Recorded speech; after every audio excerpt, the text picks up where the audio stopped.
If you had the power of Ant-Man, do you think it's good enough to be with the Avengers?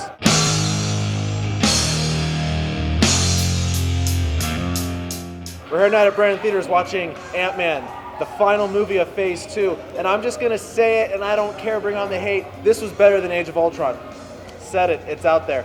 This movie was so much fun. It had comedy, it had humor, it had good character development. The Marvel Universe took you to a different aspect that you wouldn't think maybe they could do and it be believable or enjoyable. And it was. You liked it. You liked the idea that Hank Pym was the Ant-Man back in the day, and then he's got to the point where he can't do it anymore, so he's passing the torch on. Like comic books do, there's more than one Flash, there's more than one Ant-Man, there's more than one Captain America. The passing of the torch, they've never done that before, so this was cool to see that. The villain, Yellow Jacket, kind of weak. A generic villain, but honestly, for Ant-Man, I don't think you needed to have an over-the-top. You're just kind of a guy. The device that you have, your suit, is more of the evil part of you, not so much you. I did enjoy the very beginning of this movie, where it gets you some more background to S.H.I.E.L.D., you know, how stuff plays out. As it progresses, you get a name drop here, a name drop there, and the whole thing, there's a nice Avenger mashup in there, Ant-Man versus an Avenger, so that's pretty cool. The banter's pretty awesome. Stan Lee cameo, of course, can't forget that. It's a little different than what we normally see Stan do. 2 end credit scenes. It's nice to see Marvel going back to 2, and this time around, it's not like you get a super serious one and then kind of like a lighthearted joke. They're both badass. They're both like, I gotta stay. What are you doing getting up? Sit down. I don't know what an ant really looks like super close. They got the different ant species, what they can do, how he can communicate with them and make them, you know, do things. That was so cool. It was a lot of fun. The movie is a 9 out of 10. It's a go see it. Bring your friends, bring your family. I mean, it's one of those movies where Marvel kind of pulled back the darkness a little bit and just is like, it's a lighthearted, fun, enjoyable ride. To see what the other Pym test subjects had to say, let's check that out right now.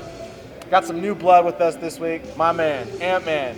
You like comics, you like Marvel. I want to know some of your thoughts and opinions on Ant-Man. Dude, I swear, this was probably one of the best Phase 2 movies, I swear. Like, next to Captain America, Winter Soldier, and Guardians of the Galaxy, this has to be one of the best. I was really hoping that Avengers would be like the best one, Age of Ultron, but I gotta say, I enjoyed this one a lot more, man. Like, the comedy was good, the action, like, I know a lot of fans were upset that Edgar Wright left the project, you know, due to creative differences or whatever. Like, what really happened was, Peyton Reed stepped in, and he did a great job with this movie. I mean, like, I know Edgar Wright still did, like, executive producing, screenplay, and I think it surprised me that Adam McKay, like, also stepped in and did this too, because, like, you hear him from, like, Anchorman and the other guys, and you're thinking, okay, going into Marvel, this could maybe work. And I know that they want to put him in, like, they want him to direct, like, future movies, so I can't wait to see what he does. But right now, like, the writing was great. I know Paul Rudd wrote the script, so I thought that was cool too. When I heard Paul Rudd was going to be cast as Ant-Man, I was thinking, I don't know. I can only see him as, like, I only saw him from, like, Anchorman and 40-Year-Old Virgin and Knocked Up, and I'm like, the first thing I thought was, like, 60% of the time, it works. I finally saw this and I was like, okay, this dude's badass. He can kick butt. He's hilarious in this movie. And what I liked also about this movie was, like, they didn't, like, override with this comedy style. It was, like, Michael Pena was, like, I thought was the funniest guy in this movie too. Like Jeff said earlier, the end credit scenes were, I was like, my eyes were, like, bulging out and my jaw just, like, dropped. I was like, the whole time. So yeah, what I highly recommend this movie, like, 9 out of 10, go see it. Watch the train wreck in Ant-Man. Don't watch Trainwreck. Watch Ant-Man. Another new blood, new face here. My man, Cruz. I want to know, what'd you think about Ant-Man? Some thoughts, opinions? Honestly, I thought Ant-Man was pretty great. It was by far the greatest Phase 2 movie. I think it was just hilarious, great with the action. I think it being so funny was a big part in it because that's what Marvel's all about. Compared to DC, they're dark, they're serious. My other friend said they're supposed to be fun. The heroes are fun, they're funny, and they're supposed to have a good time. Also, a villain, I thought it was a perfect villain. He was perfect for him, and I definitely rate it 9 to 10. I would give it a 9 to 10. I wouldn't give it a 10 because I think it honestly could have been longer. The whole movie was good, but the fight scene could have been like at least 25 to 30 minutes longer, at least. Man, you're like pay-per-viewing it right here, right? Yeah. So after knowing you don't like ants, watching Ant-Man made you watch like torturous ant videos on YouTube. Why would you even make me do that? Because the ants are disgusting. Anyway. With that said, Ant-Man, I want to know, how is Ant-Man? I did enjoy this movie. It did put the fun back into Marvel. I feel like it really lacked in the last movie because these are comic book movies. You're supposed to have just a little bit of fun with them, right? And Guardians did it, you know, and that was kind of refreshing. And so I think that this one is up there with Guardians on a fun level of making you care. Marvel made you care about a tree that could talk and walk, and they made you care about ants. So that's pretty much, puts it high up there. But the story was really it was well done, but it was kind of simple, so it wasn't too overwhelming. I think that they probably could have done a more complex story with it. I didn't have really a lot of, Evangeline Lilly didn't sell me in the trailers. Her hair still didn't sell me, but her, actual actions do sell me, her character. It just didn't look very natural on her. I don't like her hair choice in that. I like the family aspect of it. I do like the fact that this is a superhero with a kid.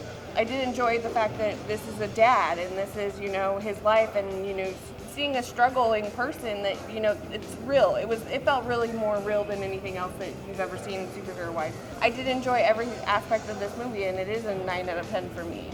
It is one of those ones that you will want to go see because it is more of a funner Marvel movie that does make you give you the feels. My man, Ant-Man, Marvel. Talk about it. How'd you feel about this? I enjoyed it quite a bit. They kept that same kind of comedy aspect that they did in Guardians of the Galaxy, which seems to be kind of a theme in movies lately. It's like they did it in Guardians, and now you're seeing it more and more, that lighthearted feeling, but yet still having a pretty solid, fun story. The thing that bothered me about this movie is the villain didn't really have any hair at all. He was still mustache twirling. And I'm finding more and more of that in movies recently where the villain is, black and white with no gray. And it almost looked like they were going to give you a little gray, but no, not at all.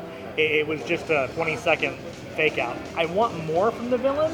You give me so much from the hero, and you give me so much from their supporting characters. Why is the villain an afterthought? Yeah. And that kind of bugs me. Now, in this specific movie, it didn't ruin the movie at all. The hero and the characters that they bring around the hero are so good that I think it just sells the entire movie on just the strength of the hero. If you had that kind of hero quality and a good solid villain quality, you'd knock these films out of the park. But it seems like they just focus on the hero. Special effects in this movie were just amazing. When you see things happen, you don't really realize the effects because you're so into the moment and so into the action. But every once in a while, it'll pop into your head like, how in the world did they do that? That was amazing. Not to mention the fact that when he shrinks, they kept the image from the comic, where you see kind of silhouettes of him going down. Yeah. And I thought that was fantastic. It was neat to see that homage and see it work so well on the screen. I give it a 9. I would have given it a perfect 10 if the villain even had half the charisma and half the story that the hero did. But it was a 9 because the hero and his supporting characters were just fantastic. I liked it. It was good. The villain, I did not like him. He was not good. And he was bald, and I'm going bald, so mirror image. Why do villains always have to be bald? If he was British, that would have helped. British actors make the best villains. And British women. Ugh. Yeah. You mentioned that the ants, I don't know what ants look like at that size. Well, have you ever seen pictures, microscopic images of ants? There you go. That's what they look like. Mystery solved, my friend. And this deserves an Oscar nod. But if it doesn't get one, that's okay. But an Oscar nod, I mean, come on. I haven't seen something this good since Honey, I Shrunk the Kids. So as far as small size visual effects goes, where someone shrinks down. So if they do make Honey, I Shrunk the Kids, I look forward to it because now I got an idea of what it would look like in modern day. So you're entertained. Yes, I'm going to give it an 8.9 out of 10 just to break the 9 streak. If you haven't subscribed to the channel, please do so. Like this video, favorite it, share it, like us on Facebook. This week's question, out of Marvel's Phase 2 lineup, which one was the best one? Shoot that down in the comment section below. I'm curious to know. And as always, let me know before you go at Brendan Theaters. So, if you haven't subscribed to the channel, start again. I talked. I was talking and I couldn't have been. I liked it was tree or tree hugger. I said fucking tree hugger. Freaking. We're on camera. Right? Frick. This will be part of the. Listen. I just want to talk to you about the Ant-Man with the little icky bugs just all over the place. Normally, please. It's fucking crazy. Guys, I just want to get through this, man. Fucking like. They're like the gay community. Are they making fun of us?